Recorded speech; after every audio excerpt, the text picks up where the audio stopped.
Allods Online has been around for quite some years now. The question is, how is it in 2021? Is it still worth playing?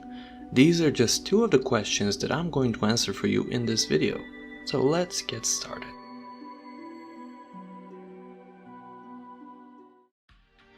Allods Online is an MMORPG that was released back in October 2010. It is developed by a Russian company that's actually called Allods Team. During its first years of activity, the game suffered a lot of backlash for its microtransactions decisions. It was, and still is, on a free-to-play server considered a huge pay-to-win MMO game. As the years went by, however, both the game and the company went through considerable changes at their core, which led to where we are today. The game's community was essentially split in an idea which seems to work quite well for the game. This idea was to create a separate server with a monthly subscription which removed all cash shop items. But is it too late for that? Let's see what the differences between the free-to-play and the pay-to-play servers are. As of now, there are two ways you can play Allods Online. You can join a free-to-play server called Evolution, where there's still a cash shop items and still considered pay-to-win, or you can join a pay-to-play server called Smuggler's Paradise, where you pay a $5 or €5 monthly subscription and you can enjoy the game without any cash shop problems. All items from the cash shop can be earned in-game. Aside from these little cash shop problems, there's also a notable amount of quality of life and power differences between the two servers. A veteran player called Drakagon posted a thread on their forums in which he explains in detail what the differences are. You can check the link in the description box of this video if you're curious yourself to see all the changes. During my recording sessions, I've played on both the free-to-play and the pay-to-play servers, so I can better feel the differences between the two while also taking notes on how the population is. Now, let's move on to the races and the classes in the game. Allods Online features 8 races from which you can choose from. Each race has access to a certain number of the 11 classes available. Not all races get access to every class, or a certain class for that matter. Each class has a different name depending on the race you choose to play it as. As far as I've seen, however, they have the same skills no matter the race you choose, so that's good. Also, the races are split between two major factions, the League and the Empire. The League has the Canians, Elves and Gibberlings as races, while the Empire has the Xaraganians, the Horizon and the Orcs. The Pridons are a neutral race until you complete the starter area, which should take you to around level 23-25 depending on how much you grind it. Once you finish all the main quests there, you get to choose which faction you will join. There's another mystical race called the Allods, which from my little research you unlock somewhere at level 75 I think.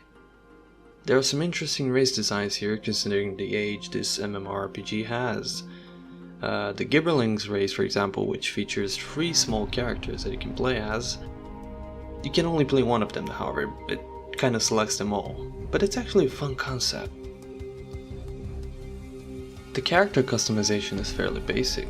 You get to choose through a short number of presets and that's about it. It's a standard feature that worked well back then and still goes alright these days, even though we're spoiled by complex character creations by other big games like Black Desert Online. If you're playing a hunter, you also get to name your pet right away. Its name will also be shown next to yours whenever it's summoned. Once your character is made, you're ready to jump in the game. One thing that you should do before that, however, is to take a look at modifying the settings of your game.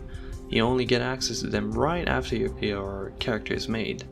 The music was way too loud in the beginning, so I had to lower it quite a bit. Allods Online features a combat system similar to other MMORPGs you're already probably familiar with. Back then, when it was released, Allods Online along with Runes of Magic and Rift were always compared to World of Warcraft due to how similar their gameplay and UI was. While in reality there's very many similarities to make it a legit comparison, there's still a number of differences that make this game a bit unique. Little details such as the quality of life features make it an enjoyable experience to level up. You have auto run to NPCs and also auto complete on a lot of quests using the Mark of Fate currency that you can gain through gameplay. That's actually really helpful if you don't want to spend some time killing some monsters or gathering stuff for your quests. Early on in the game you can acquire mounts as well, which should speed things up even more. On the free-to-play version of the game, you will need to feed mounts in order for them to reach their max speed. On the pay-to-play version of the game, mounts aren't so hungry. You might even say they're fasting. They don't need any food and can always please their master by running at their max speed. As you level up, depending on the type of server you're playing on, you will receive helpful packages. These packages grant you better armor and weapons and sometimes even goodies to keep your gear fresh.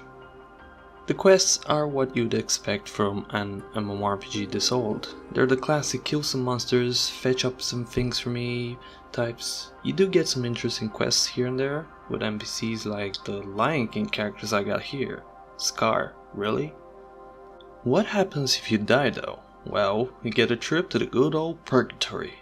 If you die due to strong monsters or silly mistakes like jumping off the cliff like me here, you get sent to this place right here. The Purgatory is the zone you'll spend 15 minutes in to reflect on your actions, or you can buy your instant ticket out of there with a couple of gold coins if you're on the pay-to-play server, or mirror points if you're on the free-to-play server, which guess what? You can get them from the cash shop. What about the story and atmosphere though? Well, the story is quite interesting as a concept in Allods Online. 1,000 years ago, the great cataclysm split the world of Sarnaut into an infinite number of islands called Allods, which spread throughout the astral.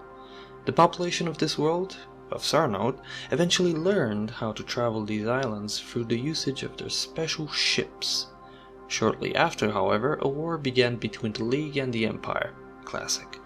That's the short version, which should give you an idea how the game plays out. About these special ships, you can build them along with your guild and go out and explore these huge islands. The Astral is a beautiful sight. Unfortunately, I did not get much footage of it, but from the little bits I got, it looked amazing. Now, the final and probably most important question. Is Allods Online still worth playing in 2021? Yes and no. The game's been through rough times and age has not been kind on its player base. If you're okay with playing with only a handful of dedicated players, just enough to do all kinds of content with, then it's absolutely worth a try at least. If you're going to play on the pay-to-play server, that is. Throughout my short adventures on both the free-to-play and pay-to-play servers, I asked some players around to see what they have to say about the population. Most of the answers I got redirected me strictly on the pay-to-play servers. So yeah, if you plan on playing the free route, you're going to have a really hard time progressing through to the end game, and even once you get there you'll be at a serious disadvantage against the whales. However, there's still fun to be had on the pay-to-play servers. Aside from that, there's still also some content creators around for the game. Dragagon, for example, does frequent guides on YouTube for Allods Online and also live streams of high-level gameplay.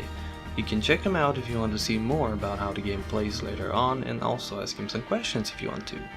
You can also join the Discord server for the pay-to-play server, which is mainly run by the community. They also have an official Discord server, which is soon going through a merge, I think. But yeah, you can find the links to Dragagon, the full review of this game on my website, and the Discord links in the description down below. This marks the end of my review on Allods Online in 2021, and also the end of my first video on this channel. If you enjoyed watching this video, feel free to leave a like and share your opinion in the comment section below. Have you ever played Allods Online? Will you ever play it? Let me know.